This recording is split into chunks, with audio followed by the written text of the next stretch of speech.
Hello, YouTube, it's your boy, the Crazy Trader, and I'm here again with your favorite stock review. Like I always say, it's get money, don't make no money, and you always got to risk it to get the biscuit. I haven't made a video in a while because I haven't been feeling too well. I'm still coughing, but it's a little, less than I used to. So if you hear a few coughs here and there, I apologize in advance. Anyways, you know how I say I'm not a financial advisor, so anything I say is just for entertainment and educational purposes only. Do what you have to do and do your own due diligence. I'm talking about Robinhood Ventures Fund again because I've spoken about this fund over and over and over again. This is Venture Fund One. There's in the pipes Venture Fund Two, which I don't know when it's gonna um, be ready, and be rest assured when it comes out, I'll be here to talk about it. Anyways, Venture Funds One. What are we looking at here? This fund kind of went up all the way to the 70s and is now down, but it makes sense because um, if you look at here, if you look here, we are looking at a net asset value of $24, and the fund is still at what, 46 dollars as of now. So it's really, how do I say overvalued?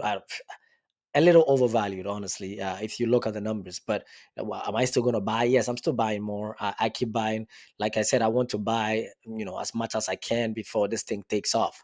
And I'll show you why I want to buy. Okay, I'll show you. I'll just hold on a minute. I'll show you the reason why. I'll give you a good reason. So here we go with the daily Robinhood daily venture funds. Right there, I'm buying $20 every day. I have 178 shares. This is all for full transparency. Okay, I still buy $20 every day. um I'm up 76%, which is a lot for just about 2 3 months. 76% is a lot. And I'm not going to tell you what funds they invest in because I've spoken about it over and over again. Go to my old videos and go watch it. And then the reason why, I'll show you the reason why I'll keep buying, and I'll show you why. So I'm going all the way down to this thing, which is the updates. Right, if you go all the way down to updates, you're going to see RVI quarterly update. Click on it. When you click on RVI quarterly update, it's going to bring you to this page. Okay, this is what you're going to see. I want you to do it yourself because this is how you do your due diligence. Okay, and it's going to show you, net asset value 600 and, you know IPO 658, on May 655. And this is the portfolio that they are holding. On the right side, you can see the portfolio that they are holding and how much they are holding. This is some of the best, analysis that you can do. So we're looking at data bricks.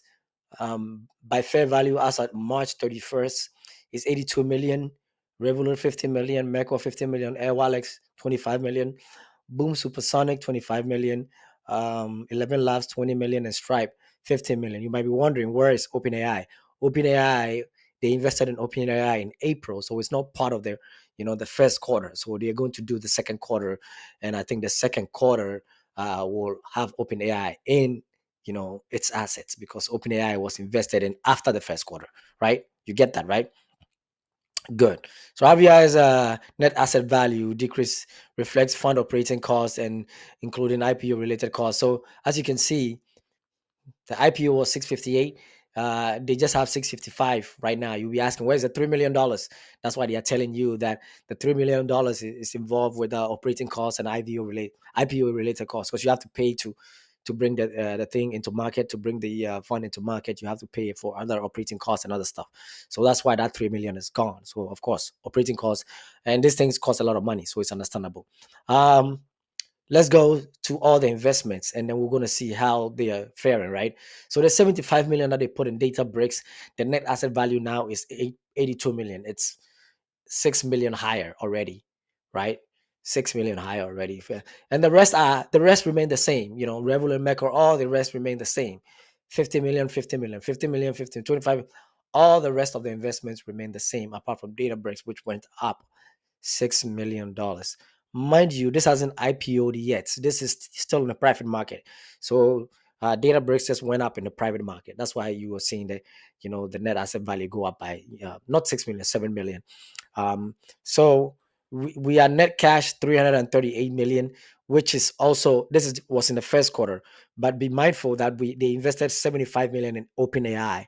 So out of the 338, you take out 75 million and put it in OpenAI. The rest is what they have in today's value. But in the first quarter, that's the value that they have. So this is a very, very um, an interesting document to have and to show you. I like the way they are very transparent about what they have and what you're investing in and how much is going. This is very thorough transparency that you're looking at, and this fund is splendid. That is why I keep buying. That is why I personally keep buying. I want to be able to get, if I'm able to get 500 or 1,000 shares, I would be so damn happy to buy 1,000 shares of this fund, because I know as soon as a lot of these stocks IPO, or a lot of this, companies IPO, oh my God, it's going to be for sure. Stripe is going to be really good. 11 Labs is going to, if you know 11, a lot of people use 11 Labs to transcribe their, voice, voice transcribing and all that. They use that a lot. Ramp, you know people also use that. I'm not too, I haven't used that too. I'm not too familiar with Aura. I know a lot about it because of the Aura ring that people use to, and people love it. Boom Supersonic, yeah, I watched a documentary about it, and it was pretty cool technology and all that. Airwalex, fintech, all these companies are actually doing really great, and they have something to offer, and I enjoy the fact that we have a piece of all these ones. It feels like an ETF for private companies. So if you are not, involved in this, and you think it's too late, well, you can sit on the lines, you can sit on the sidelines and wait for the fund too. But I really don't think it's too late, because none of the companies have really IPO'd, and if they IPO, I think they're going to do really good. So keep it locked, and keep watching, do your own due diligence about this fund. And I encourage you, not with what I say, but I encourage you to do your own due diligence and see if you can get your foot in the door. I love it, and I'll continue to like it, because as you can see, I'm up 76% in the past how many months? Like it's 2 months, and it's great. And I know it's going to go up again, because it keeps fluctuating, and moreover, the uh, the institutional investors are getting higher and higher and higher. I haven't even looked at it today. Let me see if I, because this is old. This is the old one that I had. I don't want to go do something crazy. Let me see if I can still look at it. I think it's the same thing, 16%. Not many of them. So it's the same thing that I showed you the last time, the same institutional investors, as you can see, is the same thing. But you could see that people are coming in there. The retirement system of Texas is in there. All these people are buying huge amounts of shares, 600,000, 400,000, 400,000. You can see now they are buying it in the thousand. It used to be all these people. The teachers retirement fund was in there when that was like a month ago when I did the institutional holders. We didn't have LMR partners, I believe, when I did the institutional. Now they are all in there, and Jane Street is also all in there. So it's getting there, and I want to believe a lot more institutions will get in there, because if you look at the institutional ownership, it says 16%.